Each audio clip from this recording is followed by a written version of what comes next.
Wonderful, wonderful people. And without further ado, my friend, Edward. Ed. Thanks.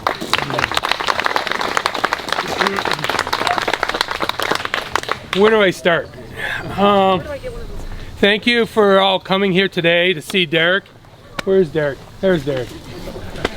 And just a little bit about this place. As you drive in, the sand was all taken out for about 3 miles along here. There's about 1,000 men that worked with shovel and horses that put the sand on the railway that goes from here up to Smith Falls. That's why this was all kind of in here. The sand actually, the hill actually used to come right over to here.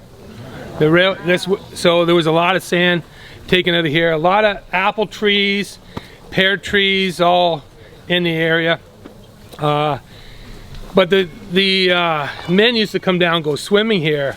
The people in the village came swim here, from the churches, from the Newburgh Academy in Newburgh. But yes, thank you very much for being here today. We're very delighted to have Derek. I was so delighted to see him putting his name forward to represent us here again in our riding. We need Derek in a big way. So we hope, I want to see everyone that's here today out on the campaign trail.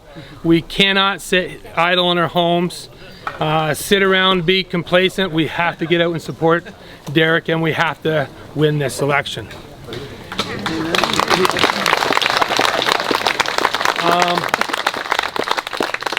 I've been on various boards. From a very young age, I've been involved in politics.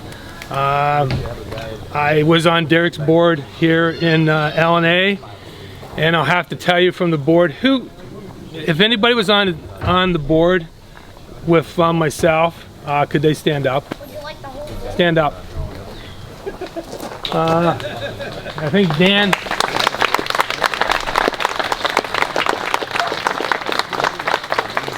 But what went on at the board level in the last 6-8 months, I had never seen before, and many here wouldn't know what had went on. I'd never seen so much dirty politics in my life. The things that went on, every time there was a meeting, it was obvious that our vote, what we did, didn't count. We were being railroaded from head office. Myself, I ran for the National Council for the Conservative Party. I think there's 20 people on the National Council. I got railroaded out of that. Everything we tried to do at our board level, every meeting was disrupted. Letters was wrote. What they did to Derek was just unspeakable. I'd never seen that in my life before. Many of you have no idea. It would take me hours to stand here and tell you all the things that went on. But there was letters wrote back and forth from, I think, every director that was on Derek's board. We all expressed grave concern, but nothing could stop what they did.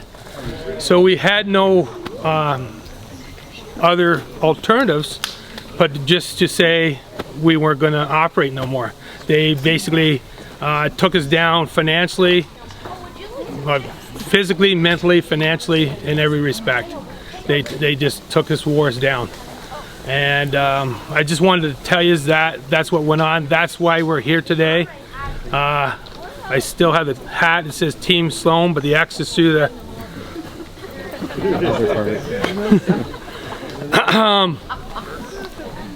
but yes, it was great difficulty. Dan and me had lots of discussions, myself and Derek had lots of discussions on what we could do, where we could go with this. And I have to say that Derek is not a quitter. He's a fighter. And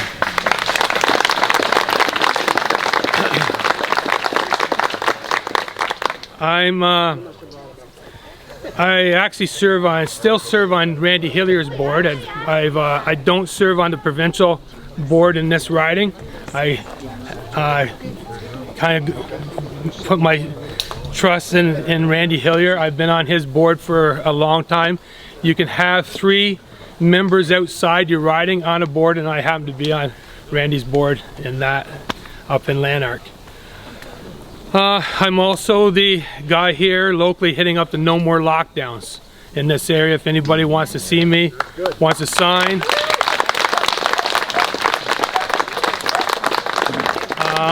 I just want to say maybe someone here got something in their mailbox. If they did, it could have been us. I don't know who did it.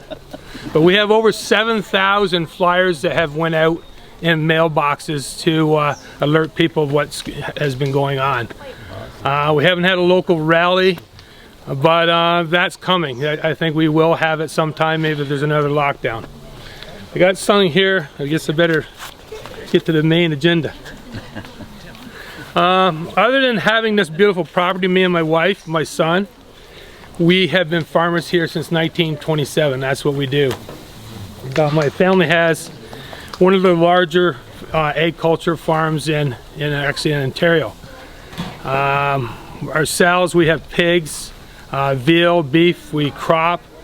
My son brings tractors in from Europe, and he's, I don't know, well over around 35 tractors that he's brought in from Europe and then resells.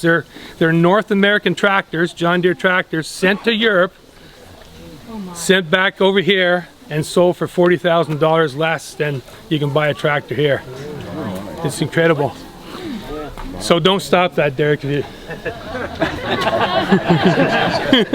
make them here. Yeah, we'll make them right here in Allen. But yes, we've been farming all our lives here, and God's blessed us immensely, our family. A little bit, just, well, about our family.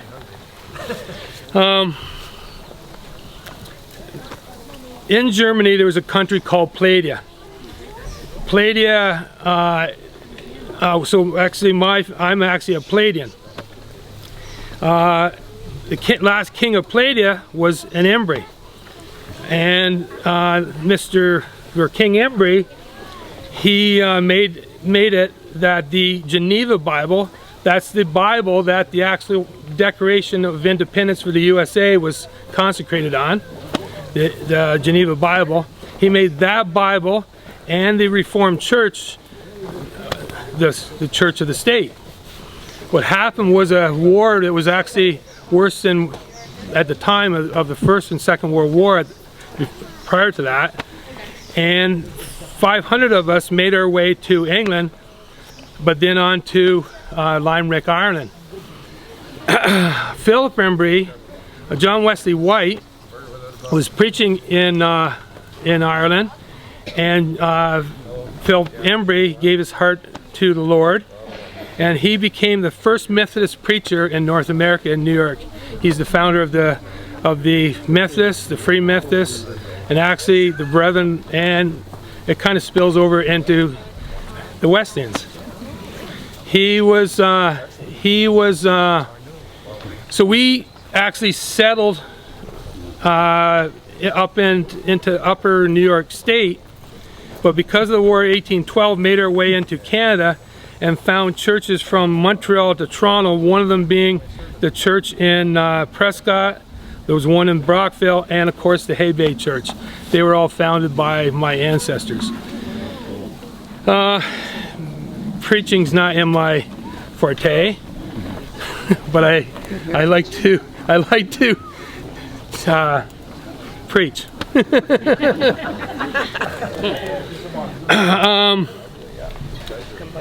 Anyways,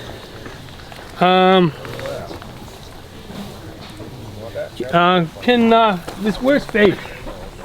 Where did Faith go? So, I was thinking today, can anyone here spell hope? Can you spell hope? H-O-P-E. Is that how everybody would spell it? Yeah. That's not the way I spell it. It's funny. It's not the way I spell hope. Because you're a lousy speller.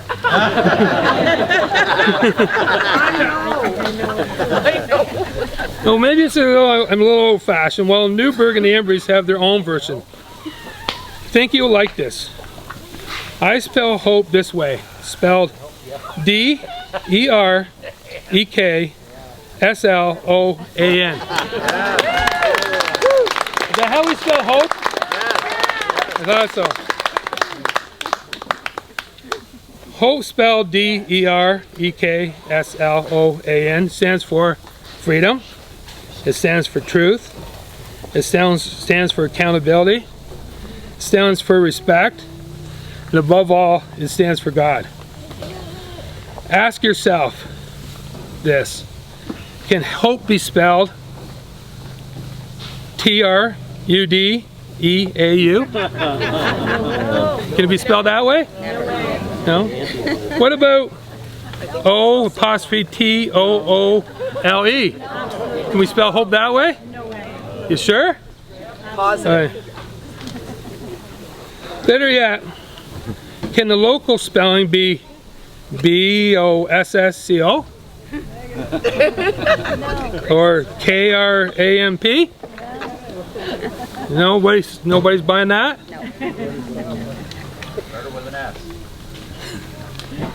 That's why I put my hope in Derek Sloan. And all you should too. We are about to begin a very major coming election. If you desire hope, I ask you to get behind Derek. Not in a little way, but in a major way. We need everyone to all have hope. We need all yous to win. We need your support. Let's all get behind true hope. So with that, here's my hope for Lennox and Acton and Hastings, spelled D-E-R-E-K-S-S-O-A-N.